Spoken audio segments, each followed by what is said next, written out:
if we want to create as many vegans as possible, then there's going to be some people who are alt-right, and that's fine by me. I don't agree with politics, but I'm happy that they're vegan. I don't agree with the alt-right politics, but I want them to be vegan. Well, I mean, that is in danger of regarding veganism as a diet in itself, though, because, you know, the idea of the people who have alt-right values can also mesh with vegan values is probably not really going to work, because veganism is about peace, non-violence, and justice, and, you know, it's kind of like justice for all philosophy, you know. Yeah, but an alt-right person might say that their views are not violent. They might say that they are vegan because they for one reason, but they're alt-right and they have beliefs about the way humans should act or react, or the rights humans should have might be something that's very different. But yeah, it's a difficult one. Well, perhaps 2 hours and 19 minutes in is probably not the time to tackle it. Yeah, maybe not. But peace lovers come back with another question. I think this is going to be the last question, because I'm kind of tired now, and I've still got to wrangle with this computer to get it to accept anything external. Okay, so I mentioned human oppression is because how do you convince someone to consider animals when they don't believe homosexuals or women are even equal to other humans in a non? We are talking about the alt-right again there. Yeah. Because the issues are different, in my view. That somebody might say, I don't believe that anybody should be homosexual, and if you are, then I'm going to want you to go and, I don't know, die. And I believe that women aren't equal to men, but I still don't want to consume animals. It's perfectly possible. Yeah, but aren't you in the danger of going diet again, Michelle? Because no, not necessarily, because you might have somebody who says, I'm not going to consume animals in any way, shape, or form. So they are not. It's not a diet. They're just not. They're not exploiting. They're not using animal parts. They're not using animal products in any way, shape, or form. So they are vegan. But it doesn't matter. They might be homophobic and sexist and transphobic and racist and all of the ists that we can think of relating to humans, but they still might be vegan. Well, so, I don't agree that they can be. Well, I think they can be. I think they can be plant-based.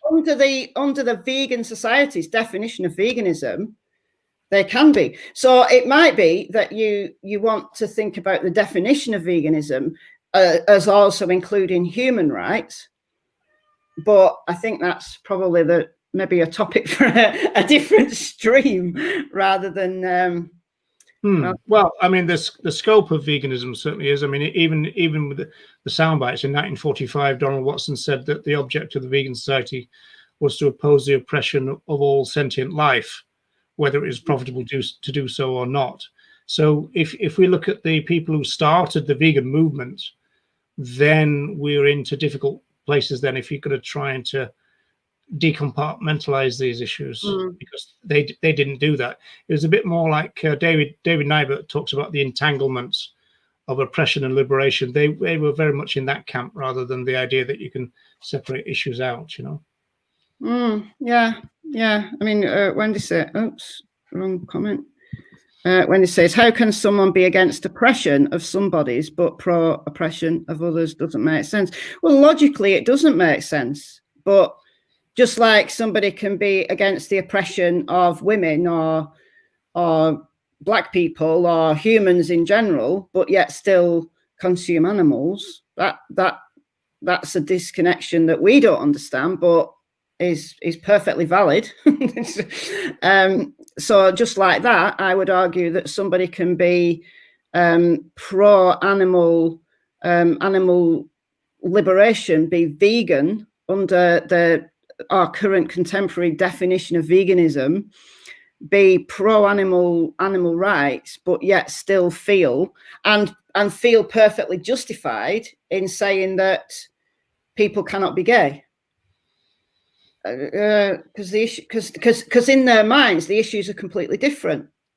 That's how they justify it, because it's not that disconnect is what we would challenge, isn't it? Because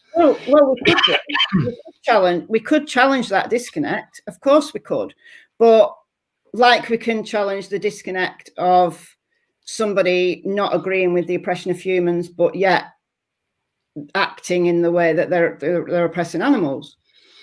But I mean, it's interesting. You know, one of the things that Reagan said in 1983 at the beginning of the case for animal rights is that the animal rights movement is a part of and not opposed to the human rights movement. And again, these connections are there. You know, I don't think it is. I don't think it is separate from the human rights movement, but it doesn't have to be. Just the difference between being vegan and being homophobic is so alien to somebody that they don't think they're being homophobic, therefore they don't see them as the same thing, like we were talking about before, that it's not dissonant, it's not illogical to them.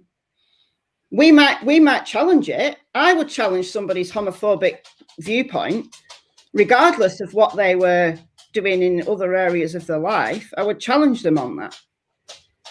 But I wouldn't try in somebody who was non-vegan and homophobic. I wouldn't take them down two roads at the same time. I think that would be really quite problematic, because I wouldn't be able to make either argument well.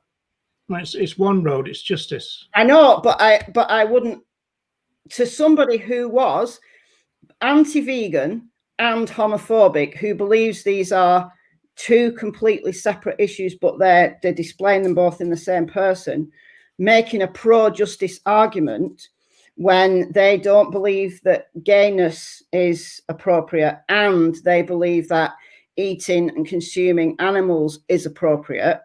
You've got two separate sets of challenges there, and to do either of them justice by going down the route of justice, I think is really, really difficult. I'd rather challenge one issue at a time. Personally speaking, I'd rather challenge one issue at a time. But Dave says many left-wing people don't care about the suffering of other animals. Now that is true, but that's got to be challenged too, because they should. Because the idea is to be consistent, in the sense that if we believe that oppression and liberation are entangled, then it means that you can't get one without the other. In fact, Donald Watson said that. He said that we've kind of learned that a lot of issues about other animals are connected to a lot of issues about humans, and you're not going to solve one set of issues without setting up kind of solving all the rest of them. And he said that veganism was central to all that, and that's the way the founders of our movement thought. That I mean, Watson said that veganism was the only movement that could save humanity. Well, that's what he said it was all about. But yeah, again, yeah. I find it, even though I agree with it, it's all about the road to justice. It's justice. I agree with that, but because of the vast majority of other people don't agree with that, then making a pro animal rights argument or a pro vegan argument, as opposed to trying to challenge someone's homophobia, putting them all together in somebody who is virulently homophobic and very anti-vegan. I'm thinking of one YouTuber in particular here, maybe two YouTubers who run their channels on an anti-vegan ticket, but who are also very homophobic, very transphobic, and probably we've got a whole load of other phobias as well that I'm not aware of. Thinking they're wrong on several levels. No, they are. They're wrong. They're wrong. They're just wrong. Full stop. there's no other justification. They are absolutely wrong. But challenging those issues, you've got to take them one at a time, because they are so why anti. Well, I would. Well, you might be able to do it, and you might be able to do it very successfully. But for me, I would rather take, if I'm challenging someone's homophobic beliefs, I'd rather do that and stick to that for that particular conversation. But you might have a different style, you might have a different set of arguments, and you might be able to do it very successfully. And there might be some people, because it's about your audience as well, there might be some people who would be very open to understanding that what they were thinking and doing is denying someone else justice, regardless of whether they were human or they were any other animal. You're denying someone else justice. They might be able to get that. They might understand that. They might well understand that. So I'm not saying it's one or the other. I'm just saying that for me personally, but maybe I've never tried to take somebody on using.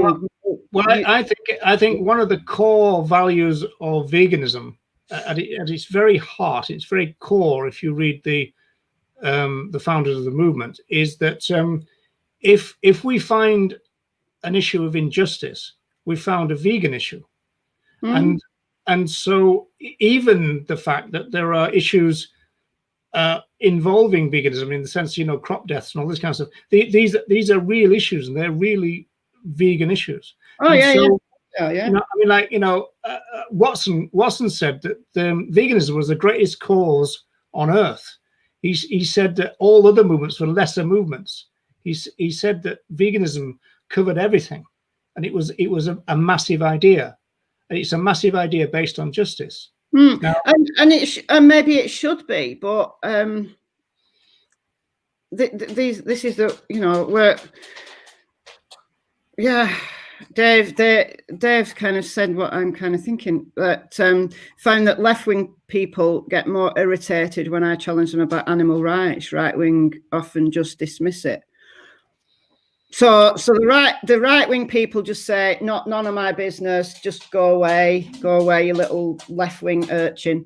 But yet the left-wing people just get angry and irritated. I could see that, actually, because I live in a very kind of working class area, where there's two sets of people now.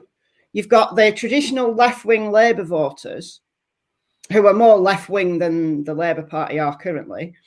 And then you've got the previous Labour voters who've now gone over to UKIP. So they've gone to like this ultra right-wing type thing about immigration. And I can't imagine talking to any of those people and getting an audience. I think they'd probably both get irritated and dismiss me. It's interesting, really interesting. I think actually one interesting thing about the left is that I think that deep down they kind of know that they should extend their issues to include other animals. Maybe. And I think that's what creates a lot of irritation for them, because within that community, and then in terms of that community then expanding out, it's a hard sell for them to do, and so they kind of don't make our job any harder by including the animals, kind of thing, right? So whereas right-wing people often kind of go, oh, I don't give a monkeys kind of thing about anyone or something, and so it's kind of easier in a way. It's harder for the left wing to reject animal rights, I think. Which is why they might respond defensively. Yeah, that's right. Because to embrace it is also a problem. It's a little bit like politicians. We're never going to get animal rights through politicians within a deeply specialist society. because they just can't deliver it. I mean, I was interested. I saw David Rams talking about Joe Biden, you know, not being a great friend to the other animals. Well, how can anybody who operating as a leading politician in a deeply speciesist world on a globalized level do anything? I mean, they just couldn't do it. I mean, they just can't do it. I mean, the system would just stop them dead. I mean, they couldn't do it. You know, politicians don't have as much power as people think. Even prime ministers and presidents, they don't have any power, do they? Really? No. No.